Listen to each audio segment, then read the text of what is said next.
Dear students, आज ये BCom part second ABST first income tax के जो पेपर मैं पढ़ा रहा हूँ उसकी 24th क्लास है। इसमें हाउस रेंट अलाउंस के बारे में वैसे मैं पहले बता चुका हूँ, फिर भी मैं थोड़ा सा ये सारे जो इनकम फ्रॉम सैलरी जो चैप्टर अपना चल रहा है इसके सारे इम्पोर्टेंट पॉइंट्स में इसमें इंक्लूड किया है मैंने। हाउस रेंट अलाउंस हालांकि मैंने पहले बता दिया था, लेकिन मैं थोड़ा सा और दोबारा रिपीट कर देता हूँ इसमें इस क्लास में। देखिए, इनकम टैक्स का इनकम फ्रॉम सैलरी में लगभग हर साल एक 20 नंबर का क्वेश्चन आता ही है, जिसमें हाउस रेंट अलाउंस या हाउस अकोमोडेशन दोनों में से एक पॉइंट ज़रूर आता है। हाउस अकोमोडेशन अपन आगे डिस्कस करेंगे, अभी हाउस रेंट अलाउंस की अपन बात कर रहे हैं। देखिए, हाउस रेंट अलाउंस यानी कोई भी कर्मचारी जिसको हाउस रेंट अलाउंस नियोक्ता से मिलता है, यदि वो किराए के मकान में रहता है तो उसको इस संबंध में कुछ छूट मिलती है। तो इसमें 3 पॉइंट हैं। Least of the following is exempt, यानी निम्न तीन बिंदुओं में से जो भी कम राशि होगी वो आपको रिबेट के रूप में मिलेगी, छूट के रूप में मिलेगी। इसमें 3 पॉइंट है। फर्स्ट है एक्चुअल HRA, जितना HRA मिला है उससे ज़्यादा की छूट मिलेगी नहीं, इसलिए फर्स्ट पॉइंट वो हो गया। दूसरा, rent paid minus 10% of salary, यानी जितना उसने किराए का भुगतान किया है उसमें से उसके वेतन का 10% लेस कर देंगे, जो राशि होगी वो सेकंड पॉइंट होगा। और 40 या 50% ऑफ सैलरी, देखिए मैंने आगे लिखूँगा इसमें कि भाई दिल्ली, मुंबई, कोलकाता और चेन्नई, इन 4 सिटीज़ में तो 50% है, बाकी रेस्ट ऑफ द इंडिया कहीं भी पोस्टिंग हो उसकी 40% वेतन का मानेंगे। इन तीनों पॉइंटों में से जो भी कम राशि होगी वो उसकी HRA जो मिला है उसमें से लेस कर देंगे, बाकी टैक्सेबल हो जाएगा। अब सवाल है कि सैलरी से क्या मतलब है यहाँ।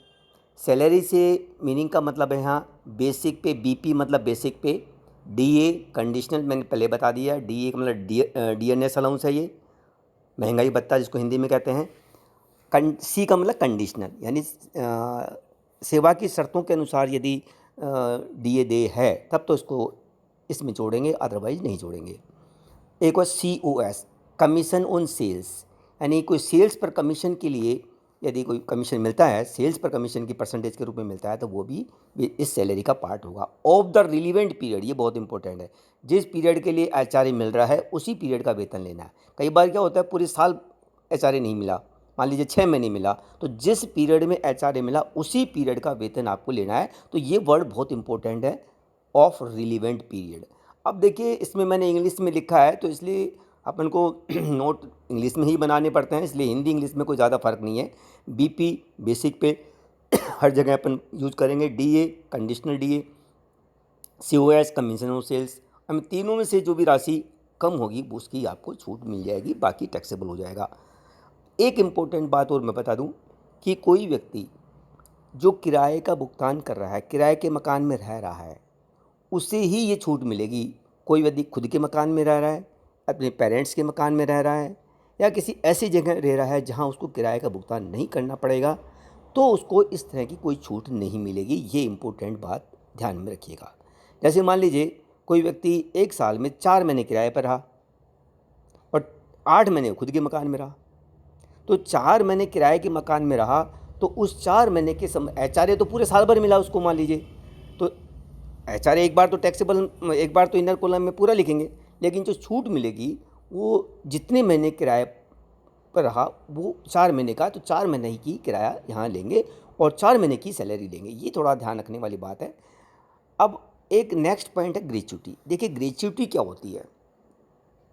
ग्रेच्युटी है कि जो व्यक्ति पूरे, यानी कर्मचारी अपने जीवन काल में जितनी भी सेवाएं देता है अपने नियोक्ता को, तो रिटायरमेंट पर, उसके सेवानिवृत्ति पर एक मुश्त जो राशि मिलती है, उसने अपनी जो भी सेवाएं दी हैं अपने एम्प्लॉयर को, 30 साल, 25 साल, 20 साल, जितने साल उसने अब तक सर्विस की है, और सेवानिवृत्ति पर उसको ग्रेच्युटी मिलती है। देखिए, ग्रेच्युटी के संबंध में 3 तरह की सिचुएशन अपने सामने आती है। एक तो है in case of government employ, और एक है where gratuity act 1972 is applicable, और तीसरा है where gratuity act 72 is not applicable. 3 situation में अपन ग्रेच्युटी की चीज़ें डिस्कस करेंगे। देखिए, यदि वो गवर्नमेंट एम्प्लॉय है, in case of government employ fully exempt है, किसी तरह की कोई टैक्सेबिलिटी नहीं है। Fully exempt means no amount is taxable, पूरी तरह से एग्जेम्प्ट है, किसी तरह की कोई टैक्सेबिलिटी नहीं बनती। यदि गवर्नमेंट एम्प्लॉय है, ग्रेच्युटी का पैसा मिलता है, जितना भी मिलता है पूरा पूरा एग्जेम्प्ट है, चाहे कितने अमाउंट हो, कोई लिमिट नहीं है। अब आती है ग्रेच्युटी एक्ट 72, यानी where gratuity act 72 is applicable.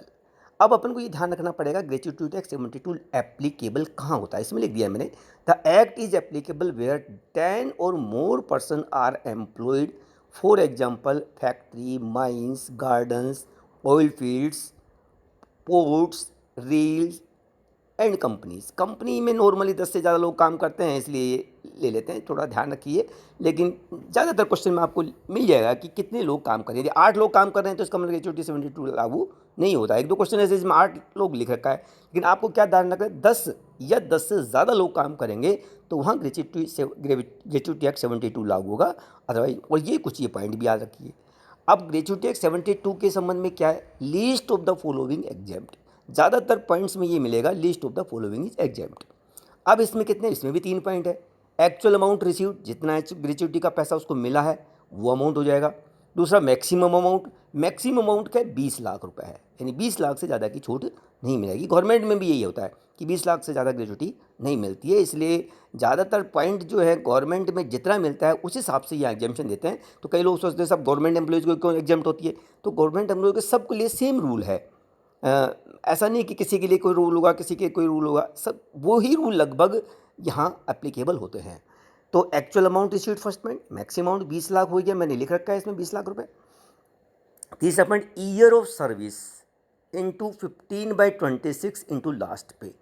Years of service यानी कितने साल की सर्विस हो गई उसके नियोक्ता पे के पास काम करते हुए, ये 15/26 है। ये वैसे आपको दूसरे पॉइंट 1/2 होगा, लेकिन 1/2 से फ्रैक्शन थोड़ा ज़्यादा हो जाता है यहाँ पर, तो इसलिए 15/26 आपको परमानेंटली याद रखना पड़ेगा। और लास्ट पे का मतलब रिटायरमेंट के समय जो उसकी पे होगी उसको अपन यहाँ कंसिडर करेंगे। अब एक और पॉइंट है, years of service more than 6 month period is considered as whole year. यानी मान लीजिए किसी व्यक्ति की 25 साल और 7 महीने सर्विस हो गई, 25 साल और 7 महीने, 6 महीने से ज़्यादा हो गई, तो 26 साल की सर्विस मानी जाएगी ईयर ऑफ सर्विस। किसी व्यक्ति की 25 साल 6 महीने 2 दिन हो गए, तो 6 महीने से ऊपर हो गए, तो 25 तो पूरे हो गए और 1 साल पूर्व मान लेंगे, तो 26 साल की इसकी सर्विस मानी जाएगी। तो फिर ईयर ऑफ सर्विस कितना हो गया, 26 हो जाएगा उस केस में। 15/26 आपको लेना है ये इंटू लास्ट पे। लास्ट पे का मतलब रिटायरमेंट के समय जो पे होगी उसको हम यहाँ कंसिडर करेंगे। अब इसमें भी पे की डेफिनेशन डिफरेंट होगी। क्या है ये, सैलरी मीन्स बेसिक पे plus DA all at the time of retirement. At the time of last पे होगी, DA ऑल, ALL ऑल लिखा हुआ मैंने इसमें। ALL का मतलब चाहे वो कंडीशनल हो या नॉन कंडीशनल, दोनों ही केस में DA जुड़ेगा डेफिनेटली। बेसिक पे plus DA conditional, sorry DA all. इसमें COS नहीं है। देखिए HRA वाले में COS था, यहाँ COS नहीं है, कमीशन ऑफ सेल्स नहीं है। देखिए एक एक पॉइंट को बहुत तरीके से, हर पॉइंट में सैलरी की डेफिनेशन अलग होती है, इसलिए विशेष रूप से ध्यान रखें इस बात का। अब आप देखिए तीसरा पॉइंट है, where gratuity act 72 is not applicable, यानी जहाँ 10 से कम एम्प्लॉय काम करेंगे, जैसे 8 एम्प्लॉय लिखा है क्वेश्चन में, तो हम ग्रेच्युटी एक्ट 72 नॉट एप्लीकेबल वाली सिचुएशन यूज़ करेंगे।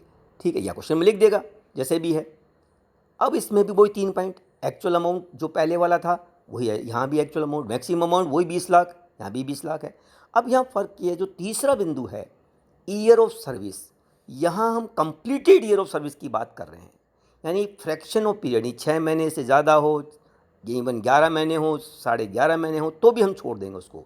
यहाँ लिख दिया मैंने कंप्लीटेड ईयर ऑफ सर्विस, और ऊपर वाले में क्या, ईयर ऑफ सर्विस, यानी पार्ट ऑफ पीरियड को कंसीडर करेंगे। 6 महीने से ज़्यादा की सर्विस होगी तो उसको पूरा साल मानेंगे। यहाँ 6 महीने से ज़्यादा हो चाहे 11 महीने से ज़्यादा हो, लेकिन पूरा साल जब तक नहीं होगा उसको पूरा साल नहीं मानेंगे। तो इसलिए completed year of service into, वहाँ 15/26 कर रहे थे हम, यहाँ 1/2 है, आधा 1/2 है ना। और दूसरा average salary, average monthly salary, यहाँ हम लास्ट पे ले रहे थे, यहाँ एवरेज मंथली सैलरी, यानी जो पिछले 10 महीने की जो सैलरी है उसका एवरेज यहाँ लेते हैं। बीच में इंक्रीमेंट की वजह से कई बार चेंज आ जाता है, तो ये आपको ध्यान रखना पड़ेगा। दोनों में क्या डिफरेंस है, देखिए तीसरे पॉइंट में डिफरेंस है। पहले वाले पॉइंट में कोई डिफरेंस नहीं है, दूसरे वाले में कोई डिफरेंस नहीं है। यहाँ हम लेते हैं ईयर ऑफ सर्विस यानी पार्ट ऑफ पीरियड कंसिडर करते हैं। इसमें जहाँ ग्रेच्युटी एक्ट लागू नहीं होता है वहाँ हम कंप्लीटेड ईयर ऑफ सर्विस लेते हैं। यहाँ जहाँ ग्रेच्युटी एक्ट लागू होता है 15/26 लेते हैं। जहाँ ग्रेच्युटी एक्ट 72 लागू नहीं होता 1/2 लेते हैं। और यहाँ अपन ग्रेच्युटी एक्ट जहाँ लागू होता है लास्ट पे लेते हैं, और जहाँ ग्रेच्युटी एक्ट 72 लागू नहीं होता वहाँ अपन एवरेज मंथली सैलरी लेते हैं। अब इसमें लिख दिया मैंने part period of service is not considered, यानी कंप्लीटेड ईयर ही लेना है। अब यहाँ भी सैलरी की डेफिनेशन चेंज हो गई। यहाँ देखिए बेसिक पे प्लस डीए कंडीशन, ऊपर वाले में लिया था ने जहाँ ग्रेच्युटी एक्ट 72 लागू होता है डीए ऑल लेते हैं। यहाँ केवल कंडीशनल वाला नहीं, सेवानिवृत्ति पर यदि उसको वेतन का भाग माना जाता है तो उसको कंडीशनल मानते हैं, तब तो इसमें ऐड करेंगे और COS भी जोड़ेंगे इसमें, यानी कमीशन और सेल्स को भी। और रिटायरमेंट से पहले के 10 महीने, रिटायरमेंट से पहले के 10 महीने हैं, उन महीने की एवरेज सैलरी यहाँ मंथ टू मंथ काउंट करेंगे। एक जगह मैं बताऊंगा date to date, leave encashment की जब बात करेंगे वहाँ डेट टू डेट चलता है, यहाँ मंथ टू मंथ एवरेज लेते हैं, यानी जिस महीने में रिटायर हुआ उससे पहले के 10 महीने का एवरेज सैलरी लेंगे और उसके हिसाब से इसकी कैलकुलेशन करेंगे। ये ग्रेच्युटी मेरा आज कंप्लीट कर दिया। नेक्स्ट पॉइंट अगली क्लास में लेंगे। Thank you.